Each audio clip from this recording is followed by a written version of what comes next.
एकनाथ शिंदेंसोबत गेलेल्या सर्व आमदारांना अपात्र करा, लोकशाहीमध्ये व्हीपला महत्त्व, तो नाकारल्यास कारवाई. ठाकरेंचे वकील कपिल सिब्बल यांचा कोर्टामध्ये युक्तिवाद. शिवसेना पक्ष आणि चिन्हावर आज दुपारी 2 वाजता सुनावणी. शिवसेना पक्ष आणि चिन्ह शिंदेंकडे बेकायदेशीरपणे सोपवलंय. घटनेच्या 10व्या सूचीनुसार प्रत्येक कृती बेकायदेशीर. संजय राऊतांचा आरोप. तर आम्ही जे काही केलं ते कायद्यानुसार केलं, राहुल शेवाळेंचं प्रत्युत्तर. राज ठाकरे आजपासून 2 दिवसीय नाशिक दौऱ्यावर. नाशिकात पक्ष आढावा बैठक घेणार. ठाकरे बंधूंच्या एकत्रित सभेनंतर राज ठाकरे पहिल्यांदा नाशिकमध्ये. अंतरवाली सराटीमध्ये आज अवैध प्रमाणपत्र ठरलेल्या लोकप्रतिनिधींची बैठक. मनोज सरांगेंच्या अध्यक्षतेखाली लोकप्रतिनिधींच्या पुढील भूमिकेबाबत सविस्तर चर्चा होणार. मार्चच्या डॉक्टरांच्या राज्यव्यापी संपाचा आज दुसरा दिवस. सीसीएमपी पात्रतेवरून वाद. मुंबईच्या रुग्णालयांमधील ओपीडी आजही बंद. रुग्णसेवेवर मोठा ताण.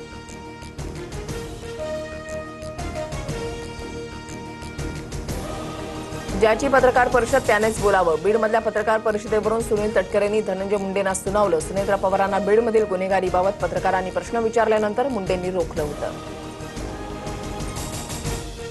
संतोष देशमुखांच्या हत्येचा आरोपी वाल्मिक कराडला बीड जेलमधून नागपूर जेलमध्ये पाठवा. खासदार सुप्रिया सुळेंची मुख्यमंत्र्यांकडे मागणी. जेलमधील सीसीटीव्ही कॉल लॉग चौकशीची मागणी. जेलमध्ये आरोपी वाल्मिक कराड आणि 6 आरोपींकडून वकिलांचं सिम कार्ड वापरून बीडमध्ये दहशत पसरवण्याचा प्रयत्न. राजकीय प्रभावामुळे कराडला बेकायदेशीर सुविधा. धनंजय देशमुखांचा पत्रातून आरोप. केंद्र सरकार 3 दिवसांचं विशेष अधिवेशन बोलावण्याची शक्यता. 16 ते 18 ऑगस्ट दरम्यान अधिवेशन बोलावलं जाण्याची शक्यता. महिला आरक्षण विधेयक, मतदारसंघांची पुनर्रचना विधेयक मांडले जाणार. सूत्रांची माहिती. राजकीय पक्ष नव्हे तर प्रेशर ग्रुप म्हणून काम करणार. देशाला सध्या दबाव गटाची गरज. राजकीय पक्ष स्थापनेच्या प्रश्नावर अभिजित दिपकेंची स्पष्ट भूमिका. 13 जणांच्या शिष्टमंडळासह सीजेपीची संभाजीनगरमध्ये बैठक. सीजेपी आंदोलनादरम्यान पोलिसांची गाडी अडवणारी रिया अहिर राहुल गांधींसोबत. 30 विद्यार्थ्यांना बेकायदेशीरपणे ताब्यात घेण्यापासून मी वाचवल्यानंतर सुद्धा माझी हॅरासमेंट. 10 दिवसांपूर्वी तक्रार करूनही एफआयआरची अद्याप नोंद नाही. रिया अहिरचा आरोप. केंद्रीय गृहमंत्री अमित शहांमध्ये संसदेमध्ये येऊन बोलण्याची हिंमत नाही. शहा विद्यार्थ्यांचे गुन्हेगार म्हणून तोंड लपवत आहेत. राहुल गांधींचा हल्लाबोल. पंतप्रधान मोदींचा व्हिडिओ काही काळ फेसबुकवरून हटवल्यानं वाद. डीपफेक सामग्रीशी संबंधित प्रकरणामध्ये मेटाचे संस्थापक मार्क झुकरबर्ग यांचा माफीनामा.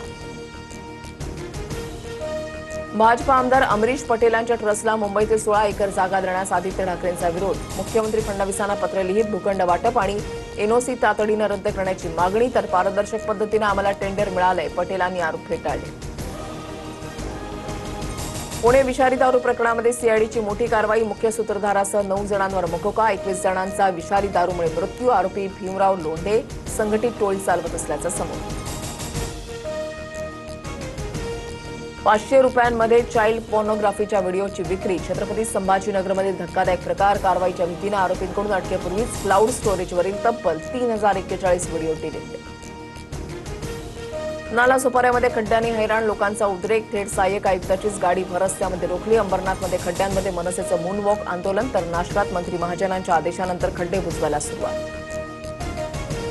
धाराशिवमधील 15 कृषी अधिकाऱ्यांचं निलंबन. निविष्ठा वाटपातील आरोप घोटाळा प्रकरणी कृषी मंत्री दत्ता भरणेंची कारवाई. तालुका कृषी अधिकारी, तंत्र अधिकारी, जिल्हा कृषी उपसंचालक, कृषी सहाय्यक यांचा समावेश. एफडी आयुक्त तुकाराम मुंडेंच्या सावजी जेवणाबाबतच्या वक्तव्यावरून हलवा समाजाचं आंदोलन. मुंडेंच्या विरोधात गुन्हा दाखल करण्याची मागणी. तर सावजी जेवणाबाबत माझं वैयक्तिक मत. माफी मागणार नाही, मुंडेंचं स्पष्टीकरण. बांगलादेशच्या माजी पंतप्रधान शेख हसीनांचं व्हीसीद्वारे जनतेला संबोधन. मागील 2 वर्षांमध्ये मी देशाला हाल सहन करताना पाहिलं. विद्यार्थ्यांची चळवळ शांततापूर्ण नव्हती. शेख हसीना भाऊक. लवकरच मायदेशी परतण्याचा निर्धार.